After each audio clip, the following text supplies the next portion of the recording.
अस्सलाम वालेकुम जी। एक दोस्त का सवाल है कि उमर भाई ये बताएं कि कारोबार किया जाए या नौकरी की जाए। तो मेरे भाई एक बात याद रखिएगा, कारोबार में अल्लाह ने 9 हिस्से रिस्क रखा है और जो नौकरी है उसमें एक हिस्सा रखा है। इसके अलावा एक और बात याद रखिएगा कि कारोबार जो है वो नस्लें पालता है, नौकरी जो है ख़ानदान को सिर्फ पालती है, सिर्फ घर को चलाती है। तो मैं आपको ये दो बातें बताता हूँ, कारोबार क्यों किया जाए और कारोबार कैसे किया जाए। ये दो बातें मुकम्मल वीडियो में आपको बताता हूँ। तो एक वाकया मैं आपको बताता हूँ।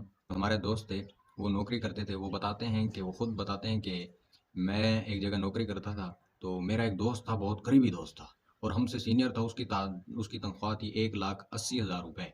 मैं एक दिन 22 तारीख को उनके पास गया और मैंने उनसे कहा कि मुझे कुछ पैसों की ज़रूरत है, कुछ पैसों की ज़रूरत है। तो उसने जवाब दिया, यार कुछ ख्याल करें, महीने का एंड चल रहा है और हम तो इस वक्त बहुत तंग होते हैं, आप खुद जानते हैं कि कैसे गुजारा होता है। मुझे समझ आ गया, बात तो इसकी भी ठीक है। लेकिन उसने मुझे बिठाया और कहा, कहने लगा कि आप ऐसा करें, बैठें। उसने चाय मंगाई और चाय मंगा कर फिर उसने कॉल की। जितने पैसे मुझे ज़रूरत थे वो उस वक्त मुझे मिल गए।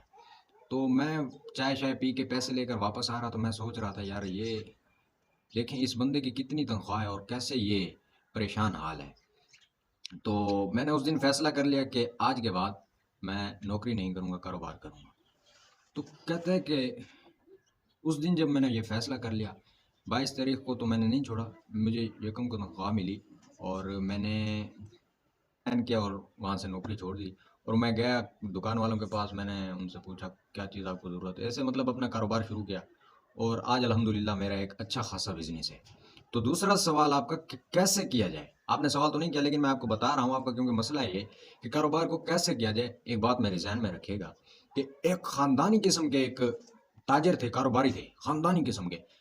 हम उसके पास गए, मैं और एक मेरा दोस्त था। उस दोस्त की अच्छी खासी पहचान दिखाए, तो हम उसके पास जब गए तो उसने पूछा, उस दोस्त ने पूछा है कि यार कारोबार कैसे किया जाए, मुझे ये बताओ। उसने कहा, दो बातें जहन में रखेगा। एक, नंबर वन पर किसी को धोखा नहीं देना। जो चीज़ है जिस तरह है उसी तरह बता के उसे दो। ये नहीं कि आपकी कोई चीज़ खराब हो चुकी है, आप उसे अच्छी चीज़ में मिक्स करके उसे भी निकाल दो।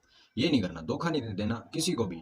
अगर आपकी कोई चीज़ खराब है ना, आप उसे कम दामों में बेच दो। कम दाम लगेंगे लेकिन बेच दो, ठीक है, खराब होने से तो बच जाएगी। इससे आपका ये फ़ायदा होगा कि ग्राहक कभी खराब नहीं होगा। और दूसरी नंबर पर उसने कहा कि अगर आपको 1 रुपये भी मुनाफा मिल रहा है तो जाने दें, कोई बात नहीं, घाटे में तो नहीं जा रही ना। और मुनाफा मुनाफा कम रखें, एक तो मुनाफा कम रखें। उसने कहा नहीं, ये नहीं कि 10 रुपए की चीज़ है आप 30 रुपए की बेच रहे हैं, ऐसा ना करें। 10 रुपए की चीज़ है, आप उसे 20 रुपए की बेचें, 18 रुपए की बेचें। अगर वो नहीं बिक रही, कोई बंदा आ गया है कि वो 16 में ले रहा है, 15 में बात बन गई है या 14 में बात बन गई है, आप जाने दें। 14 रुपए में जाने दें, 12 रुपए में जाने दें। वो कह रहा है 1 रुपये भी आपको मुनाफा है, आप जाने दें उसको। कि घाटा घाटा तो नहीं आ रहा ना, मुनाफा आ रहा है, कुछ मुनाफा आ रहा है, भले ही थोड़ा आ तो रहा है ना, इससे आपके ग्राहक को कहते हैं ज़्यादा होंगे।